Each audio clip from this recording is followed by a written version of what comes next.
It's a well-known saying that you should never meet your hero, as you would be disappointed. But what if your hero is really a hero? Wouldn't it be amazing to meet them or at least get to know them close up? One such human is Ole Kirk Christiansen, the founder of the Lego Group, a group that started as a woodworking company and later morphed into one of the best-known and loved companies in the world. His story is one of the greatest grass-to-grace stories you'd ever get to hear about. We at Business Chronicles tell the stories of extraordinarily successful people. Please subscribe to our channel to help us make more videos. Ole Kirk Christiansen was born in 1981 in the village of Omvra Mark, Filskov, South Jutland, Denmark, which is 20 kilometers northwest of Billund. Born into a very low-income family, he was the 10th child of Jens Niels Christiansen and Christine Christiansen. And while his family was poor, they were still able to get him through school till he got a basic high school education. This was an achievement worthy of note given the economic conditions of their time and the prevailing practices. While he attended school, although only for 2 days a week, he worked like every other boy as a farmhand. This was where he realized a passion for wood whittling. It was one of those weird little things that happen in life. A little boy picks up a funny passion or habit, and you think it will fade away with childhood, but it doesn't. When he was 14 years old, he began working as an apprentice for his older brother, Christian Bond Christiansen. 6 years later, he left Denmark and went to work in carpentry in Germany for 5 years. It was during this period, an 11-year period, that he honed his skill and grew into a professional in carpentry and all forms of woodworking. Around this time, while practicing his trade in Norway, Ole met Kirstine Sørensen, the daughter of a Norwegian cheesemaker.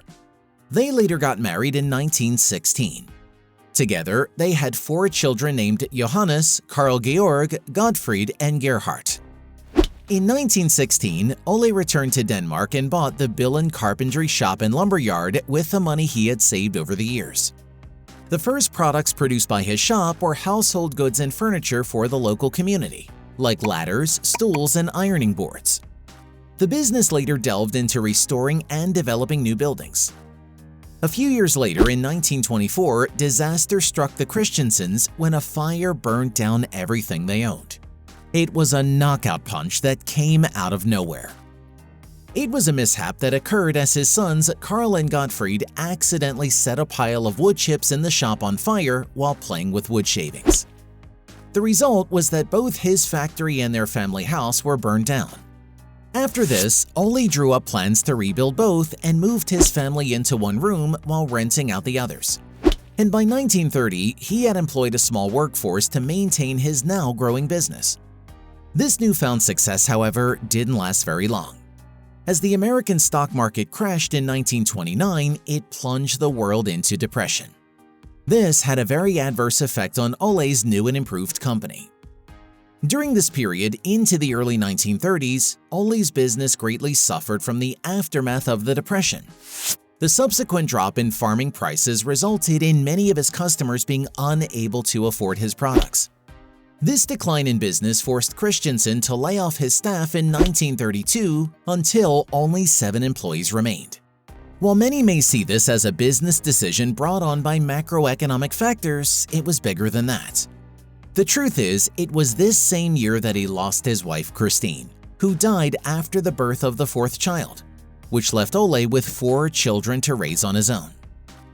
Bowed by personal and financial disaster, Ole laid off much of his staff and struggled to make ends meet. However, he got married 2 years later to a woman named Sophie Jorgensen, with whom they had one daughter named Ulla.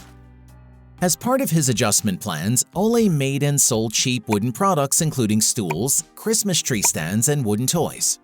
As time went by, he noticed that the toys were the most popular and purchased products of his.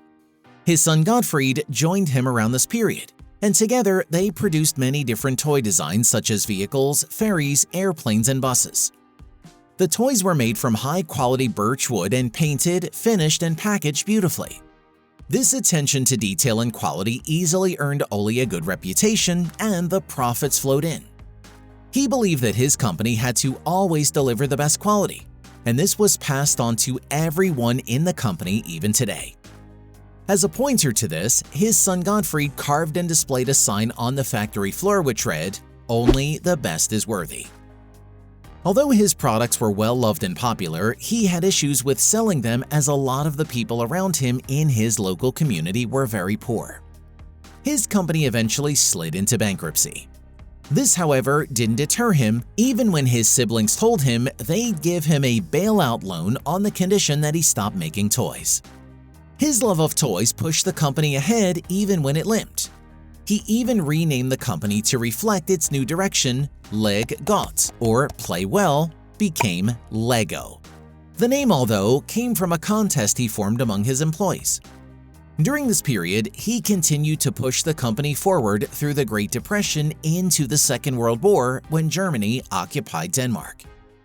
His never-say-die attitude was further tested when his factory burned down as a short circuit created an electrical fire, together with his entire stock and blueprints.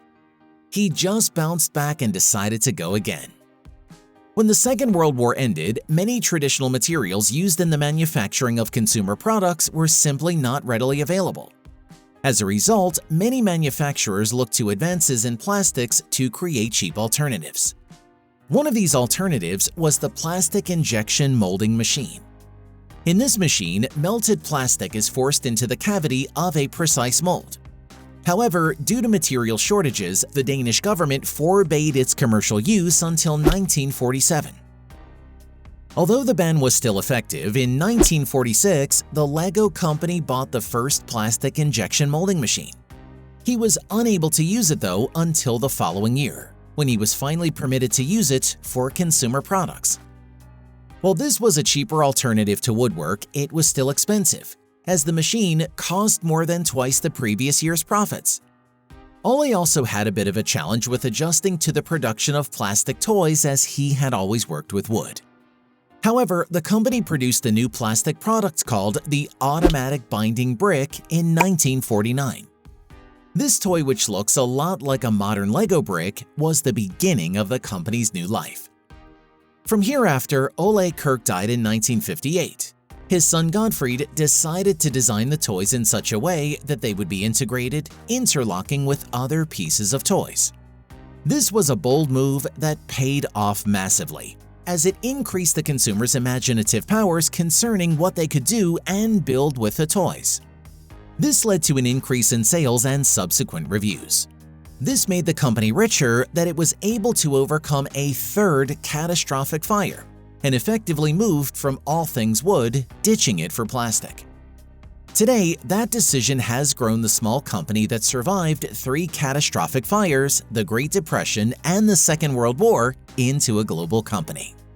So every time you play with a Lego set or see someone do it, whether offline or online, remember that this massive global movement started with a 6-year-old boy's funny interest in woodwork.